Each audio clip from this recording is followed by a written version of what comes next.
ಸಮಸ್ಯೆ ಇಲ್ಲ. ಬಟ್ ನಿಮ್ಮ ಎದುರಾಳಿ ಡಿ ಕೆ ಸುರೇಶ್ ಅವ್ರ ಬಗ್ಗೆ ಏನು ಹೇಳ್ತೀರಾ? ಈಗ ಅವರೆಲ್ಲ ನಮಗೆ ಸ್ನೇಹಿತರೆ, ಆ್ಯಕ್ಚುಲಿ ಓಕೆ, ಸ್ನೇಹಿತರೆ. ಓಕೆ. ಸೊ ಎದುರು ಬದ್ರಿಗೆ ಸಿಕ್ಕಿದ್ರೆ ಮಾತಾಡ್ತೀವಿ.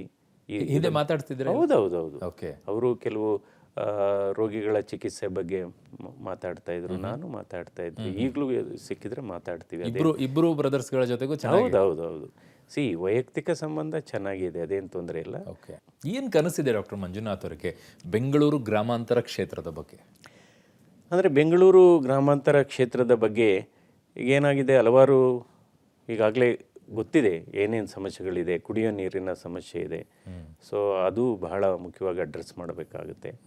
ಎರಡನೇದು, ಇವಾಗ ಅಲ್ಲೇ ನಿಮಗೆ ಎಕ್ಸ್ಪ್ರೆಸ್ ಹೈವೇ ಹಾದೋಗುತ್ತೆ. ಹೌದು. ಸೊ ಇವತ್ತು 13% ಸಾವುಗಳು ಇವತ್ತು ರೋಡ್ ಟ್ರಾಫಿಕ್ ಆಕ್ಸಿಡೆಂಟ್ಸ್ ಎಲ್ಲ ಆಗ್ತಾಯಿದೆ. ಅದರಿಂದ ಅಟ್ಲೀಸ್ಟು ಒಂದು ಪ್ರತಿ 75 ಕಿಲೋಮೀಟ್ರಿಗೆ ಅಥವಾ 100 ಕಿಲೋಮೀಟರ್ಸ್ಗೆ ಒಂದು ಟ್ರಾಮಾ ಕೇರ್ ಸೆಂಟರು ಬರಬೇಕಾಗುತ್ತೆ. ಯಾಕೆಂದರೆ ಗೋಲ್ಡನ್ ಅವರಲ್ಲಿ ಅದು ಚಿಕಿತ್ಸೆ ಕೊಡಬೇಕಾಗುತ್ತೆ. ಸೊ ಇವತ್ತು 13% deaths in India due to road traffic accidents.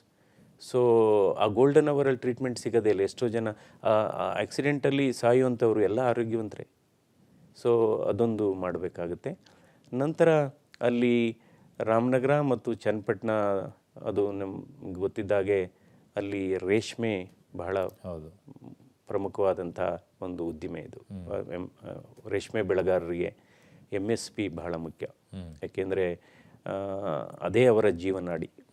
So minimum support price ಸಿಗಬೇಕು. ಕಾಸ್ಟ್ ಆಫ್ ಪ್ರೊಡಕ್ಷನ್ ಎಷ್ಟಿದೆ ಅದಕ್ಕೆ ಅಟ್ಲೀಸ್ಟ್ ಈಗ 400 ರೂಪಾಯಿ ಆದರೆ ಅಟ್ಲೀಸ್ಟ್ 420 ರೂಪಾಯಿ ಆದರೂ ಸಿಗಬೇಕು ಅವ್ರಿಗೆ, 456 ಸಿಗಬೇಕಾಗುತ್ತೆ. ನಂತರ ಇವತ್ತು ನಿಮ್ಯಾನ್ಸ್ ಆಸ್ಪತ್ರೆ ಆಗಿರ್ಬೋದು, ಅದು 1985ನೇ ಇಸ್ವಿಯಿಂದ ಅದು ಬೆಡ್ಸ್ ಇನ್ಕ್ರೀಸೇ ಆಗಿಲ್ಲ.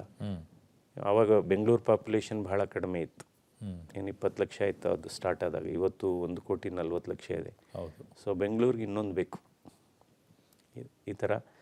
ಸೊ ನಂತರ ನನ್ನ ಅರ್ಥದಲ್ಲಿ ಲೋಕಸಭಾ ಸದಸ್ಯರ ಜವಾಬ್ದಾರಿ ಒಂದು ಪ್ರಾಥಮಿಕವಾಗಿ ಪ್ರೈಮರಿಲಿ ಆ ಕ್ಷೇತ್ರದ ಸಮಸ್ಯೆಗಳನ್ನ ಅಡ್ರೆಸ್ ಮಾಡಲೇಬೇಕು. ಬಟ್ ಅಷ್ಟೇ ಜವಾಬ್ದಾರಿ ಆಗೋದಿಲ್ಲ. ನೀವು ರಾಜ್ಯದ ಸಮಸ್ಯೆಗಳನ್ನು ಅಡ್ರೆಸ್ ಮಾಡಬೇಕಾಗತ್ತೆ, ದೇಶದ ಸಮಸ್ಯೆಗಳನ್ನು ಅಡ್ರೆಸ್ ಮಾಡಬೇಕಾಗತ್ತೆ. ಸೊ ನಿಮ್ಮ ಇತಿಮಿತಿ ಬರೀ ಆ ಕ್ಷೇತ್ರಕ್ಕೆ ಸೀಮಿತ ಆಗಿರಬಾರ್ದು ಲೋಕಸಭಾ ಸದಸ್ಯ ಅಂದರೆ. ಸೊ ಆ ರೀತಿ ಚಿಂತನೆ.